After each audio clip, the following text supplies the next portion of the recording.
ನಮಸ್ಕಾರ. Info with Swati ಚಾನೆಲ್ಗೆ ಎಲ್ರಿಗೂ ಆತ್ಮೀಯವಾದ ಸ್ವಾಗತ. ಗೃಹಲಕ್ಷ್ಮಿ ಬಗ್ಗೆ ಈಗ ಒಂದು ಸೂಪರ್ ಆಗಿರುವಂತಹ ಅಪ್ಡೇಟು ನಿಮ್ಮೆಲ್ರಿಗೂ ಬಂದಿದೆ. 25ನೇ ಕಂತಿನ ಹಣದ ಬಗ್ಗೆ ತುಂಬಾ ಜನ ಕೇಳ್ತಾನೆ ಇದ್ರಿ, ಯಾವಾಗ ಜಮಾ ಆಗುತ್ತೆ ಅಂತ ಹೇಳ್ಬಿಟ್ಟು. ಸೊ ಒಂದಷ್ಟು ವಿಚಾರಗಳ ಬಗ್ಗೆ ಈ ವಿಡಿಯೋದಲ್ಲಿ ಮಾತಾಡೋಣ. 25 ಮಾತ್ರ ಅಲ್ಲ, 26ನೇ ಕಂತಿನ ಹಣದ ಬಗ್ಗೆನೂ ಒಂದು ಅಪ್ಡೇಟ್ ಬಂದಿದೆ, ಅದ್ರ ಬಗ್ಗೆ ತಿಳಿಸ್ಕೊಡ್ತೀನಿ. ದಯವಿಟ್ಟು ಚಾನೆಲ್ ಸಬ್ಸ್ಕ್ರೈಬ್ ಮಾಡ್ಕೊಳ್ಳಿ, ಹಾಗೇನೆ ವಿಡಿಯೋನ ಕಂಪ್ಲೀಟ್ ಆಗಿ ಸ್ಕಿಪ್ ಮಾಡ್ದಿರೋ ಹಾಗೆ ವಾಚ್ ಮಾಡಿ. ಇವಾಗ ವಿಚಾರದ ಬಗ್ಗೆ ಮಾತಾಡೋಣ. ಗೃಹಲಕ್ಷ್ಮಿ ಹಣ 24ನೇ ಕಂತಿನ ಹಣ ಇನ್ನೂ ಸುಮಾರು ಜನಕ್ಕೆ ಬಂದಿದೆ ಅಂತ ಭಾವಿಸ್ತಾ ಇದ್ದೀನಿ. ಯಾರಿಗೆ ಬಂದಿದೆ ಅಂದರೆ ಈ 1% ಜನಕ್ಕೆ ಪೆಂಡಿಂಗ್ ಇತ್ತು ನೋಡಿ.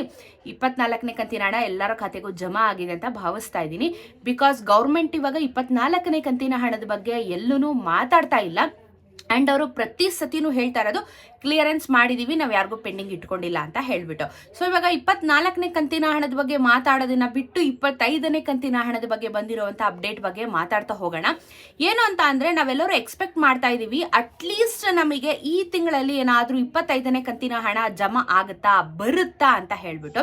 ಸೊ ಈಗ ಬಂದಿರುವಂಥ ಕೆಲವೊಂದಷ್ಟು ಮೂಲಗಳಿಂದ ಸ್ವತಃ ಲಕ್ಷ್ಮೀ ಹೆಬ್ಬಾಳ್ಕರ್ ಮೇಡಮ್ ಅವರೇ ಇದ್ರ ಬಗ್ಗೆ ಮೀಡಿಯಾಗಳ ಮುಂದೆನೂ ಒಂದಷ್ಟು ಸ್ಟೇಟ್ಮೆಂಟ್ನ ಕೊಟ್ಟಿದ್ದಾರೆ.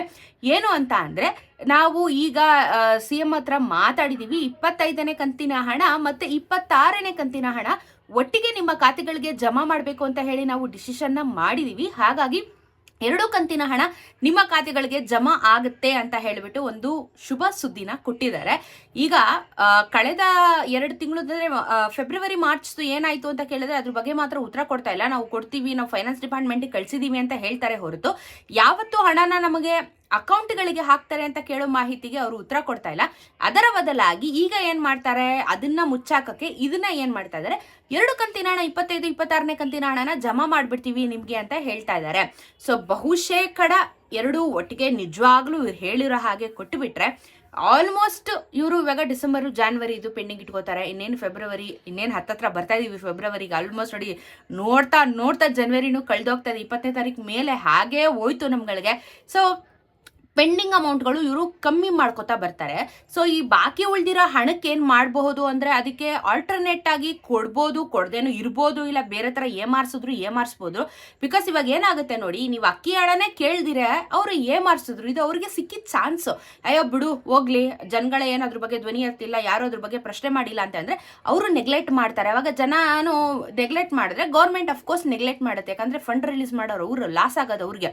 ನೀವುಗಳು ಇವತ್ತೂ ಧ್ವನಿ ಎತ್ತಿದ್ರೆ ಫೆಬ್ರವರಿ ಮಾರ್ಚ್ ಅಮೌಂಟ್ನ ಕೊಡ್ತಾರೆ, ಇಲ್ಲ ಅಂತಂದ್ರೆ ಅದನ್ನು ಏಮಾರಿಸುವಂತ ಕಾರ್ಯಕ್ರಮಗಳು ಜಾಸ್ತಿನೇ ಇದೆ. ಬಟ್ 25, 26ನೇ ಕಂತಿನ ಹಣ ಒಟ್ಟಿಗೆ 4,000 ರೂಪಾಯಿ ಜಮಾ ಮಾಡ್ತೀವಿ ಅಂತ ಹೇಳಿದ್ದಾರೆ. ಅದು ನಿಮಗೆ ಬರುವ ತಿಂಗಳಿನ ಮೊದಲನೇ ವಾರದಲ್ಲಿ ಬರುವಂತ ಚಾನ್ಸಸ್ ಇದೆ ಅಂತ ಕೂಡ ಹೇಳಿದ್ದಾರೆ. 25ನೇ ಕಂತಿನ ಹಣ ನಮಗೆ 25ನೇ ತಾರೀಕು, 26ನೇ ತಾರೀಕು ಮೇಲೆ ಈ ತಿಂಗಳಲ್ಲಿ ಕೊಡ್ತೀವಿ ಅಂತ ಒಂದು ನ್ಯೂಸ್ ಬಂದಿತ್ತು. ಆದ್ರೆ ಇವಾಗ 2 ಒಟ್ಟಿಗೆ ಕೊಡ್ತೀವಿ, ಆದ್ರೆ ಮುಂದಿನ ತಿಂಗಳು ಮೊದಲನೇ ವಾರದಲ್ಲಿ ಆಗದೆ ಫೆಬ್ರವರಿ ಫಸ್ಟ್ ವೀಕಲ್ಲಿ ಕೊಡುವಂತ ಚಾನ್ಸಸ್ ಇದೆ ಅಂತ ಹೇಳ್ಬಿಟ್ಟು ಮೂಲಗಳಿಂದ ಈಗ ಬರ್ತಾ ಇದೆ. ಬಿಕಾಸ್ ಅಮೌಂಟ್ ಇಸ್ಕೊಂಡು ಅವ್ರ ಖಾತೆಗಳಿಗೆ ಹಾಕಿ ನಂತರ DBT ಇಂದ ಬರಬೇಕಲ್ಲ, ಹಾಗಾಗಿ. ಆ್ಯಂಡ್ ಇನ್ನೂ ಸ್ಟೇಟ್ಮೆಂಟ್ನ ಕೊಟ್ಟಿದ್ದಾರೆ. ಕೆಲವು ಮಹಿಳೆಯರು ಹಣ ಬಂದಿಲ್ಲ ಅಂತಾನೆ ಇವತ್ತಿಗೂ ನಮಗೆ ಕಂಪ್ಲೇಂಟ್ ಮಾಡ್ತಾರೆ, ನೀವು DBT ಸ್ಟೇಟಸ್ಗಳನ್ನ ಚೆಕ್ ಮಾಡ್ತಾ ಇಲ್ಲ ಅಂತ ಹೇಳ್ಬಿಟ್ಟು ಕಂಪ್ಲೇಂಟ್ನ ಮಾಡಿದ್ದಾರೆ. ಸೊ ಮಹಿಳೆಯರು ದಯವಿಟ್ಟು DBT ಸ್ಟೇಟಸ್ನ ಚೆಕ್ ಮಾಡಿ. ನಾವು ಪ್ರತಿ ಸತಿನೂ ಹೇಳ್ತಾ ಇದ್ದೀವಿ, ಬಿಕಾಸ್ ಕರೆಕ್ಟಾಗಿ ಯಾವ ಮಂತ್ದು ಅಂತ ಹೇಳ್ಬಿಟ್ಟು ನಿಮಗೆ ಕ್ಲಿಯರ್ ಆಗಿ ಮೆನ್ಷನ್ ಮಾಡಿ ಅಮೌಂಟ್ಗಳು ಬರುತ್ತೆ DBTಯಲ್ಲಿ. ಸೊ ದಯವಿಟ್ಟು ಅದನ್ನು ಡೌನ್ಲೋಡ್ ಮಾಡ್ಕೊಳ್ಳಿ, DBT ಕರ್ನಾಟಕ ಅಂತ ಹೇಳಿ. ಅದರಲ್ಲಿ ನಿಮ್ಮ ಒಂದು register phone number, Aadhaar, ration card ಮತ್ತೆ ನಿಮ್ಮ ಆಧಾರ್ ಕಾರ್ಡ್ ಹಾಕಿ ಲಿಂಕ್ ಮಾಡಿದ್ರೆ ನಿಮ್ದೆಲ್ಲ ಒಂದು ಡೀಟೇಲ್ಸು, ಟ್ರಾನ್ಸಾಕ್ಷನ್ ಡೀಟೇಲ್ಸ್ಗಳು ಅಲ್ಲಿ ಬರ್ತಾ ಹೋಗುತ್ತೆ. ಯಾವ ತಿಂಗಳದ ಅಮೌಂಟ್ ಪೆಂಡಿಂಗ್ ಇದೆ ಅಥವಾ ಬಂದಿದೆ ಅಂತ ಹೇಳಿ ನಿಮ್ಗೆ ಅಲ್ಲಿ ಕ್ಲಿಯರ್ ಆಗಿ ಗೊತ್ತಾಗುತ್ತೆ. ದಯವಿಟ್ಟು ಪ್ರತಿ ತಿಂಗಳು DBT ಸ್ಟೇಟಸ್ನ ಚೆಕ್ ಮಾಡ್ಕೊಳ್ಳಿ. ಗೌರ್ಮೆಂಟ್ ಹೇಳ್ತು ಗೃಹಲಕ್ಷ್ಮಿ ಈ ಡೇಟ್ಗೆ ಕೊಡ್ತೀವಿ, ಆ ಡೇಟ್ಗೆ ಕೊಡ್ತೀವಿ ಅಂತ ಹೇಳಿ ಸ್ಟಾರ್ಟಿಂಗ್ ಅಲ್ಲಿ ಅನೌನ್ಸ್ ಮಾಡಿದ್ರು. ಅದಾದ್ಮೇಲೆ ಈ ಡೇಟು ಆ ಡೇಟು ಅಲ್ಲ, ಅವ್ರು ಇಷ್ಟ ಬಂದಂಗೆ ಹಾಕಕ್ಕೆ ಶುರು ಮಾಡಿದ್ರು, ಇಷ್ಟ ಬಂದಿದ್ದು ತಿಂಗಳಿಗೆ ಹಾಕಕ್ಕೆ ಶುರು ಮಾಡಿದ್ರು. ಕಂಟಿನ್ಯೂಟಿ ಅಂತೂ ಇಲ್ಲ, ಬಟ್ ಏನಂದ್ರೆ ಒಂದು ವರದಿ ಆದ್ರೂ ಸಿಗುತ್ತೆ, ಟ್ರಾನ್ಸಾಕ್ಷನ್ ಹಿಸ್ಟ್ರಿ ಆದ್ರೂ ನಮಗೆ ಸಿಗ್ತಾ ಹೋಗುತ್ತಲ್ಲ, ಅದಕ್ಕಾದ್ರೂ ನಾವು ಅದರಲ್ಲಿ ಹೋಗಿ ಚೆಕ್ ಮಾಡ್ಕೋಬೇಕು. ಸೊ ನೋಡೋಣ, ಹೇಳಿದ್ದಾರೆ ಕೊಡೋದು ಬಿಡೋದು ಅವ್ರ ಇಷ್ಟ. ಬಟ್ ಏನಂದ್ರೆ ಕೊಟ್ಬಿಟ್ರೆ ನಿಜವಲ್ಲೂ ಚೆನ್ನಾಗಿರುತ್ತೆ. ಸುಮ್ಮನೆ ಹೇಳ್ಬಿಟ್ಟು ಎಲ್ಲರಿಗೂ ಆಸೆ ಹುಟ್ಟಿಸ್ಬಿಟ್ಟು ಅದು ಇನ್ನೊಂಥರ ಆಗುತ್ತೆ. ಗೊತ್ತಿಲ್ಲ, ಮೀಡಿಯಾಗಳ ಮುಂದೆ ಬೇಕಂತ ಹೇಳ್ತಾರಾ ಇಲ್ಲ ನಿಜವಾಗ್ಲೂ ಕೊಡ್ತೀವಿ ಅಂತಾನೆ ಪ್ಲಾನ್ ಮಾಡ್ಕೊಂಡು ಹೇಳ್ತಾರಾ ಅಂತ ನಮ್ಗಳಿಗೂ ಒಂದೊಂದ್ಸತಿ ಕನ್ಫ್ಯೂಷನ್ ಶುರು ಆಗ್ಬಿಡುತ್ತೆ. ಇವ್ರು ಮಾಡೋದು ಹಂಗಿರುತ್ತೆ. ಸೊ ಕೊಟ್ರೆ ಸಂತೋಷ, ಎಲ್ಲರಿಗೂ ಖುಷಿ ಅಂದ್ರೆ ಖುಷಿ ಆಗ್ಬಿಡುತ್ತೆ.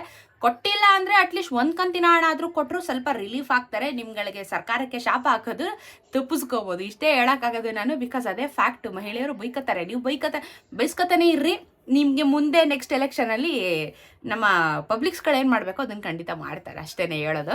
ಸೊ ನೋಡೋಣ, ನೆಕ್ಸ್ಟ್ ಏನಾದರೂ ಅಪ್ಡೇಟ್ಸ್ಗಳು ಬಂದಲ್ಲಿ ಖಂಡಿತ ವಿಡಿಯೋ ಮಾಡಿ ತಿಳಿಸ್ಕೊಡ್ತೀನಿ. ಸದ್ಯಕ್ಕಂತೂ ಗೃಹಲಕ್ಷ್ಮಿ ಇಷ್ಟೇ ಅಪ್ಡೇಟು. ಸೊ ದಯವಿಟ್ಟು ಡಿ ಸ್ಟೇಟಸ್ಗಳನ್ನ ಚೆಕ್ ಮಾಡ್ಕೊಳ್ಳಿ. ಹಣ ಜಮಾ ಆಗಿದೆ ಆಲ್ರೆಡಿ, 24ನೇ ಕಂತಿನಂತೂ ಜಮಾ ಆಗಿದೆ.